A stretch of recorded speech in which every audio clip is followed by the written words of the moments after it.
Welcome to footballgameplan.com, where football makes sense. I'm Emory Hunt, the czar of the playbook. Bring you our 2013 NFL team preview for the Baltimore Ravens. We're going to break down their offense, their defense, as well as their special teams to see what we can expect from the Ravens this upcoming season.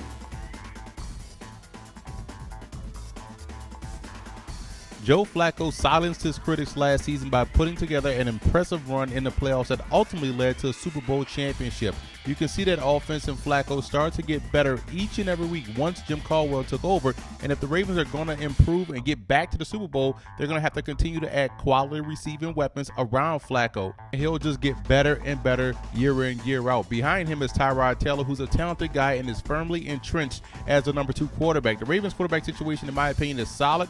Flacco is definitely one of the better quarterbacks in the National Football League.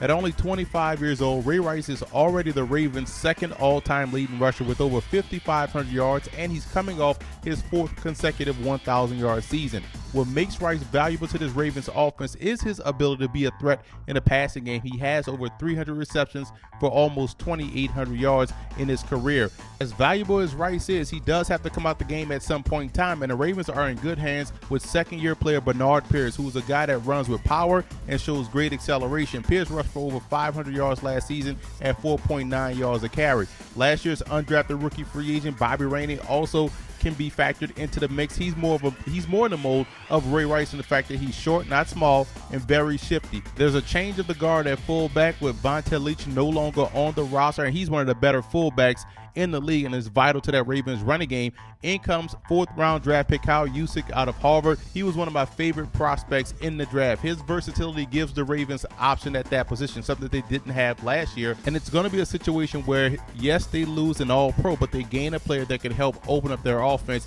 and gives them a lot more flexibility and creativity.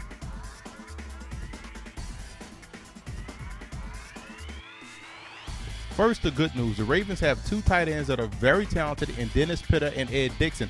Both guys are athletic, they have solid hands, and they provide instant matchup problems for opposing defenses. Pitta is utilized as a receiver in this offense, and Dixon is the better blocker of the two. And the Ravens also get creative with both players, moving them all over the formation. The question I have is regarding the receiving core. Gone is Anquan Bolden, who was the integral part to that team's success last year and took a lot of pressure off and coverage away from Torrey Smith, who's going to step in as the number 1 guy this year. The good part about Smith is that he has gotten better each and every year in the league, but I feel as though he's better suited to be the number 2 option. That leaves a huge hole in the unit as he moves up to the number 1 spot, and it leaves Jacoby Jones, Tandon Doss, and David Reed, amongst others, vying for that 2nd slot, neither of which, in my opinion, are suitable to be a number 2. I think all guys are better as number 3 and number 4 type options. The dark horse candidate would be rookie 7th-round pick Aaron Millett out of Elon. Millett is a very good route runner and was highly productive throughout the course of his collegiate career for the Phoenix. Now, there's a lot of questions about this unit as a whole, and they have to get these questions answered early. Otherwise, this passing game could struggle out of the gate. I'm a big fan of the Ravens' offensive line. 2 words can accurately describe these guys. They're both big and solid. One new starter along the front would be center Gino Gradkowski, who's replacing perennial All-Pro Matt Burke. And Kelechi Osemele moves inside to left guard, giving the Ravens a lot of size and talent on that left side, combined with Brian McKinney, who's the left tackle. They re-signed him in the offseason. On the right side, there's Pro Bowler Marshall Yanda and right tackle Michael Orr, who stepped up his game in 2012 and looking for bigger things in 2013. There's also good depth and versatility behind these guys as well, with David Mims, Jari, both can play guard and tackle, and some good rookies as well that they bring it in Ryan Jensen and Ricky Wagner out of Wisconsin. Keep an eye on undrafted rookie free agent Rogers Gaines out of Tennessee State, an athletic player that can play either tackle spot, both left or right tackle. Defensively up front, the Ravens have a stud in Haloti Ngata, who's been fighting through nagging injuries the last 2 seasons.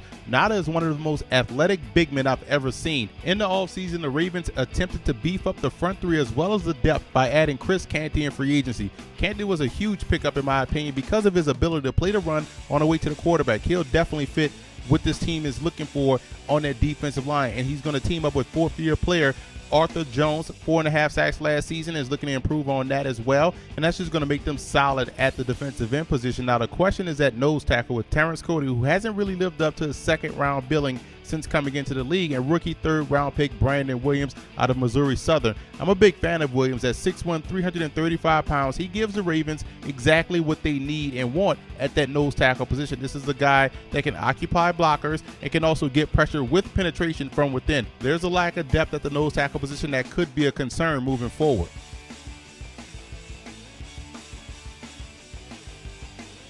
Gone is future Hall of Famer and inspirational leader Ray Lewis, but in all honesty, the cupboard isn't bare on the inside. The Ravens have Jamel McClain, who's a very solid and productive player, and Arthur Brown, who was taken in the second round out of Kansas State.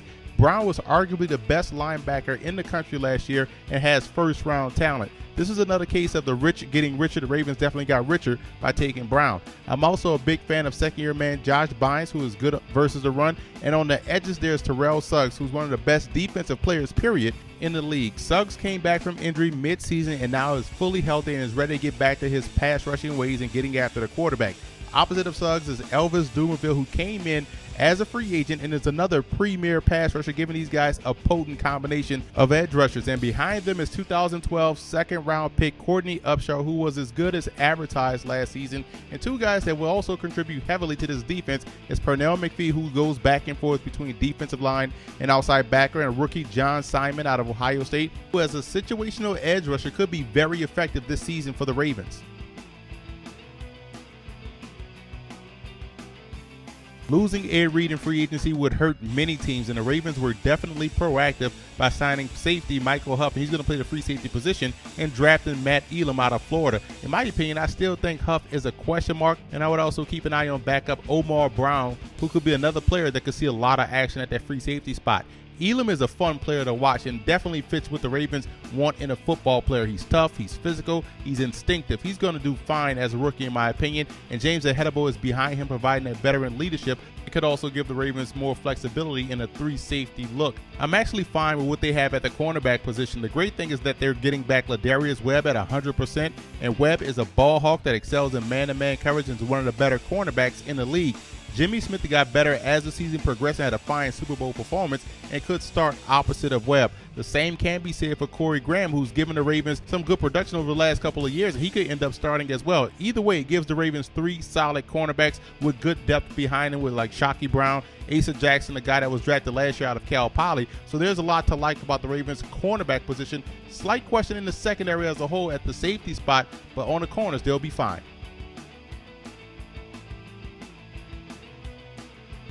The Ravens are excellent in the special teams department. Their kicking game is top-notch. You look at Justin Tucker, who was a rookie last year, did exceptionally well. 30 out of 33 attempts he made on his field goals. And Sam Koch is a guy that has a booming leg, average over 47 yards a punt. And we talk about the return game being explosive as well. Jacoby Jones, one of the best kickoff returners in the league. And keep an eye on Asa Jackson, who may also see some time back there returning kicks.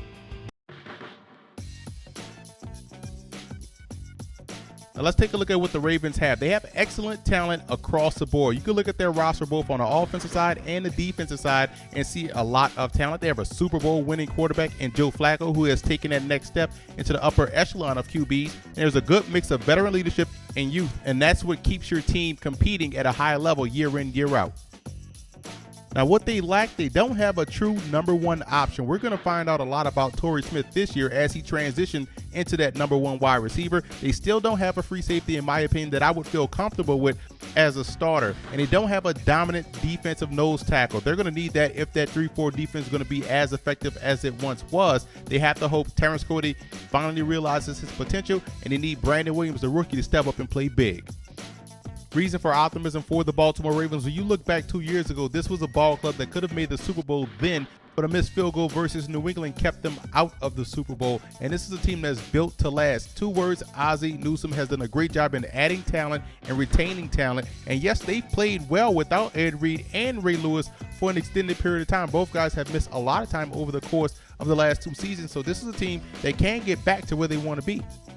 Cause for concern has to be the loss of Anquan Bolden and what that means to the passing game. Now everyone has to elevate up one slot, and we know how Flacco really trusted Anquan Bolden to go up and make those 50-50 catches. Who's going to step up and be that guy this season? That's the biggest concern I have about the Baltimore Ravens. The road to the Super Bowl for the Ravens goes as follows. Number one, the wide receivers have to step up and fill the void left by Anquan Bolden. If they can do that, this team can definitely get back to the Super Bowl. And the run defense has to get back to dominance. They struggled last year, 20th versus the run. That can't happen in 2013. And finally, Huff, McClain, Elam, even Arthur Brown, all guys have to play up to their potential, because quite honestly, these guys lost a lot of leadership with Ed Reed and Ray Lewis. So it's up to these guys to step in their place and help ease that transition, and that's how they can get back to the Super Bowl. I have the Ravens finishing second in the AFC North. Right now, there's a slight question mark on the offensive side of the football at the receiver position, and on the defensive side of the football, losing guys of the likes of Ed Reed and Ray Lewis. You just can't overcome that right away. Still have to take that wait and see approach with these guys, but there's enough talent on this roster right now to make the playoffs. I still think they'll finish second in the AFC North. And I want to give a huge shout out to Raven fan forums for always showing football game plan support.